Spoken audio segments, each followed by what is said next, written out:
জানিয়ে দেব হাতে থাকা সর্বশেষ আপডেট, আন্তর্জাতিক সংবাদগুলোর শিরোনাম, এরপর বিস্তারিত। যুক্তরাষ্ট্র শর্ত না মানলে হরমুজ প্রণালী খুলবে না ইরান, রেজাই।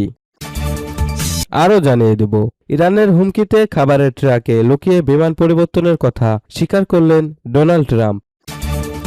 আরও জানিয়ে দেব, মার্কিন বিমানবাহী রণতরীতে সংঘর্ষে 7 নৌসেনা নিহত। সর্বশেষ জানিয়ে দেব, হরমুজ প্রণালী নিয়ে ইরান ও যুক্তরাষ্ট্র সমঝোতার কাছাকাছি, পাকিস্তানের প্রতিরক্ষা মন্ত্রী।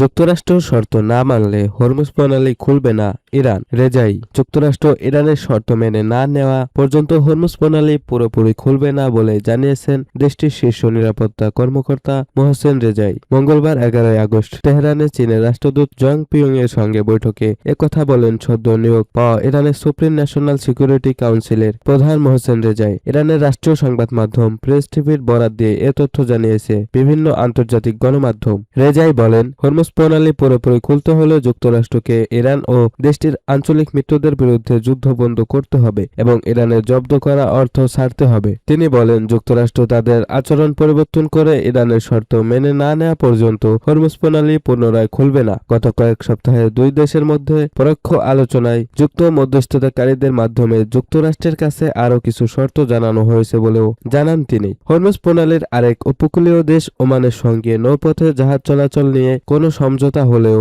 প্রণালী বন্ধ বা পুনরায় খোলার বিষয়ে ইরানের সিদ্ধান্তে তার কোনো প্রভাব পড়বে না বলে স্পষ্ট করেন রেজাই। এদিকে হরমুজ প্রণালী পুনরায় খুলতে মধ্যস্থতাকারীদের মাধ্যমে ইরানকে রাজি করানোর চেষ্টা করছে যুক্তরাষ্ট্র। প্রণালীটি বন্ধ থাকায় আন্তর্জাতিক বাজারে জ্বালানি ও সার পণ্যের দাম উল্লেখযোগ্যভাবে বেড়েছে। প্রতিবেদনে বলা হয়, গত জুনে ইরান ও যুক্তরাষ্ট্র একটি সমঝোতা স্বাক্ষর সই করেছিল।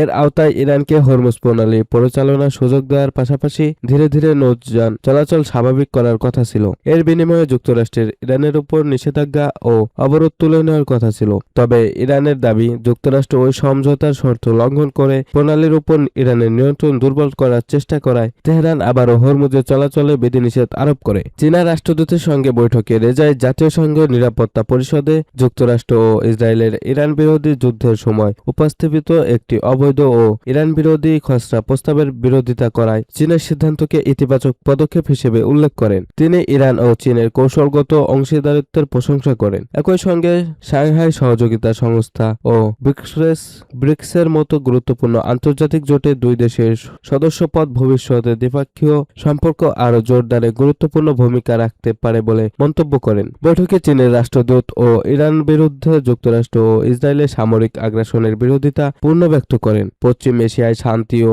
স্থিতিশীলতা প্রতিষ্ঠায় চীনা প্রেসিডেন্ট শি জিনপিং 4 দফা উদ্যোগ নিয়েছেন বলেও জানান তিনি। পরে হরমুজ প্রণালী নিয়ে সামাজিক যোগাযোগ মাধ্যম এক্সে দেওয়া এক পোস্টে রেজাই বলেন, ইরানের অবস্থান স্পষ্ট।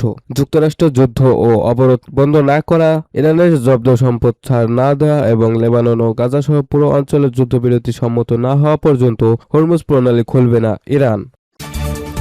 ইরানের হুমকিতে খাবারের ট্রাকে লুকিয়ে বিমান পরিবর্তনের কথা স্বীকার করলেন ডোনাল্ড ট্রাম্প। ইরানের হামলার আশঙ্কায় 2026 সালের জুলাইয়ে তুরস্কের ন্যাটো সম্মেলন থেকে দেশে ফেরার সময় এক অভিনব ও গোপন কৌশল নিয়েছিলেন মার্কিন প্রেসিডেন্ট ডোনাল্ড ট্রাম্প। সংবাদ মাধ্যম দ্য ওয়াশিংটন পোস্টের প্রতিবেদনে এমন চাঞ্চল্যকর তথ্য সামনে এসেছে। প্রতিবেদনে বলা হয়, তুরস্ক থেকে রওনা দেওয়ার সময় ট্রাম্প সবার সামনেই এয়ারফোর্স 1 বিমানে ওঠেন, কিন্তু বিমানে ওঠার কিছুক্ষণ পরেই তাকে খুব সতর্কতার সঙ্গে পেছনের দরজা দিয়ে বের করে একটি খাবার সরবরাহের ট্রাকের ভেতরে ঢুকিয়ে দেওয়া হয়। এরপর সেই ট্রাকের মাধ্যমে তাকে গোপন একটি ছোট সামরিক বিমান এয়ারফোর্স C-32 তুলে দেওয়া হয়। ওয়াশিংটন পোস্টকে দেওয়া সাক্ষাৎকারে এক মার্কিন কর্মকর্তা নিশ্চিত করেছেন, ইরান থেকে আসা একটি বিশ্বাসযোগ্য হুমকির কারণে এই কাজ করতে বাধ্য হয় মার্কিন গোয়েন্দারা। ঘটনার সত্যতা নিশ্চিত করে ট্রাম্প জানান, পুরো সিদ্ধান্তটি সিক্রেট সার্ভিস এবং সামরিক বাহিনীর নেওয়া এবং তিনি কেবল তাদের নির্দেশ মেনে চলছেন। ওহাই সফর শেষে জয়েন্ট বেস অ্যান্ড্রুজে সাংবাদিকদের মুখোমুখি হয়ে ট্রাম্প বলেন, পুরো বিষয়টি নিশ্চিতভাবেই সিক্রেট সার্ভিস নিয়ন্ত্রণ করছে। তারা যা করতে বলে আমি কেবল সেটাই মেনে চলি। সামরিক বাহিনী ও সিক্রেট সার্ভিস চেয়েছিল আমি যেন ভিন্ন একটি বিমানে যাত্রা করি। দুটি বিমানই সমান নিরাপদ ছিল, কিন্তু তারা সুরক্ষার তাগিদে অন্যটিকে যেতে বলেছিল, তাই আমি গিয়েছি।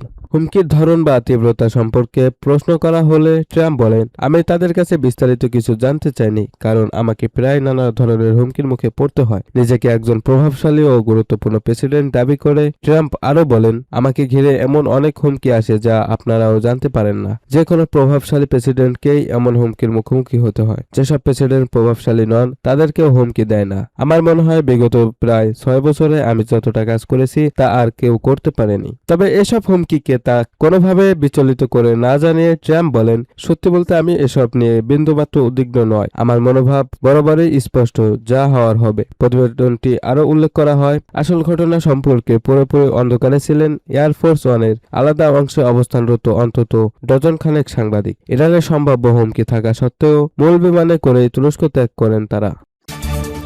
মার্কিন বিমানবাহী রণতরী সংঘর্ষে 7 নৌসেনা নিহত। ইরানের বিরুদ্ধে সামরিক অভিযানে অংশ নেওয়ার পাশাপাশি দীর্ঘদিন ধরে ওই অঞ্চলে মোতায়েন থাকা যুক্তরাষ্ট্রের বিমানবাহী রণতরী ইউএসএস আব্রাহাম লিঙ্কনে নৌসেনাদের মধ্যে রক্তক্ষয়ী সংঘর্ষের ঘটনা ঘটেছে বলে দাবি করা হয়েছে। এতে 7 জন মার্কিন নৌসেনা নিহত এবং আরও কয়েকজন আহত হয়েছেন বলে জানিয়েছে ইরানের সংবাদ মাধ্যম তাসনিম নিউজ। প্রতিবেদন অনুযায়ী দীর্ঘ সময় ধরে রণতরীটি মোতায়েন থাকার এর নৌসেনাদের মধ্যে অসন্তোষ বাড়ছিল। এমন পরিস্থিতিতে তাদের পরিবারের সদস্যরাও জাহাজটি দীর্ঘমেয়াদী মোতায়েন প্রতিবাদ করেন। এই পরিস্থিতিতে ক্রুদের অভিযোগ ও অসন্তোষ নিয়ে কথা বললে ইউএস সেন্ট্রাল কমান্ডের প্রধান ব্যাট কুপারের একজন উপদেষ্টা রণতরী যান। তাসনিম নিউজ একটি সামরিক সূত্রের বরাত দিয়ে জানিয়েছে, সেখানে নৌসেনাদের একটি সমাবেশ বক্তব্য দেওয়ার সময় ওই উপদেষ্টাকে দুধধ্বনি দেওয়া হয় এবং তার দিকে পানির বোতল ছুড়ে মারা হয়। পরে পরিস্থিতি আরও উত্তপ্ত হয়ে ক্রুদের মধ্যে সংঘর্ষ শুরু হয়। এতে ছুরি ও অন্যান্য ধারালো অস্ত্র ব্যবহার করা হয় বলে ওই সূত্র দাবি করেছে। সংঘর্ষে 7 জন নিহত এবং আরও কয়েকজন আহত হন বলে প্রতিবেদনে উল্লেখ করা হয়েছে। ঘটনার পরে রণতরীটির ভেতরে উত্তেজনার পরিস্থিতি বিরাজ করছে বলে তাসনিমের প্রতিবেদনে বলা হয়েছে। প্রতিবেদন অনুযায়ী ইউএসএস আব্রাহাম লিঙ্কন টানা 263 দিন ধরে মোতায়েন রয়েছে এবং বর্তমানে ভারত মহাসাগরে অবস্থান করছে। ইরানের বিরুদ্ধে নৌ অবরোধ কার্যকর করায় রণতরীটির প্রধান মিশন বলে দাবি করা হয়। এছাড়া রণতরী টানা 208 দিন সমুদ্রে অবস্থান করেছে, যা আধুনিক সময়ে কোনো মার্কিন বিমানবাহী রণতরী সবচেয়ে দীর্ঘ একটানা সমুদ্রে মোতায়েন বলে প্রতিবেদনে দাবি করা হয়। তবে জুলাইয়ে ওমানে স্বল্প সময়ের জন্য একটি বিরতি নিয়েছিল। হরমুজ প্রণালী নিয়ে ইরান ও যুক্তরাষ্ট্র সমঝোতার কাছাকাছি। পাকিস্তানের প্রতিরক্ষা মন্ত্রী হরমুজ প্রণালী নিয়ে ইরান ও যুক্তরাষ্ট্র এক ধরনের সমঝোতার কাছাকাছি পৌঁছেছে বলে দাবি করেছেন পাকিস্তানের প্রতিরক্ষা মন্ত্রী খাজা আসিফ। মঙ্গলবার 12 আগস্ট ইসলামাবাদে সাংবাদিকদের সঙ্গে আলাপকালে তিনি একথা বলেন। ব্লুমবার্গের প্রতিবেদনের বরাতে জানা গেছে, খাজা আসিফ বলেন, পরিস্থিতি শান্তির পক্ষে এগোচ্ছে, তবে কি ধরনের অগ্রগতি হয়েছে বা দুই দেশের মধ্যে সম্ভাব্য সমঝোতার বিষয়বস্তু কি সে বিষয়ে বিস্তারিত জানাননি তিনি। এর আগে হরমুজ প্রণালী দিয়ে সীমিত পরিসরে সামুদ্রিক জাহাজ চলাচল পুনরায় চালুর বিষয়ে ইরান ও ওমানের মধ্যে আলোচনা বেশ অগ্রসর পর্যায়ে রয়েছে বলে জানিয়েছিলেন কাতারের পররাষ্ট্র মন্ত্রণালয়ের এক মুখপাত্র। এদিকে মঙ্গলবার পাকিস্তানের স্বরাষ্ট্রমন্ত্রী সৈয়দ মহসিন নাকভি তেহরানে পৌঁছেছেন। ইরানের কর্মকর্তাদের সঙ্গে দ্বিপক্ষীয় সম্পর্ক ও পারস্পরিক স্বার্থ সংশ্লিষ্ট বিভিন্ন বিষয় নিয়ে আলোচনার কথা রয়েছে তার। হরমুজ প্রণালী বিশ্বের অন্যতম গুরুত্বপূর্ণ জ্বালানি পরিবহন পথ। প্রণালীটি দিয়ে বিপুল পরিমাণ তেল ও গ্যাস পরিবহন হওয়ার সেখানে জাহাজ চলাচলে কোনো ধরনের বাধা আন্তর্জাতিক জ্বালানি বাজারে বড় ধরনের প্রভাব ফেলতে পারে।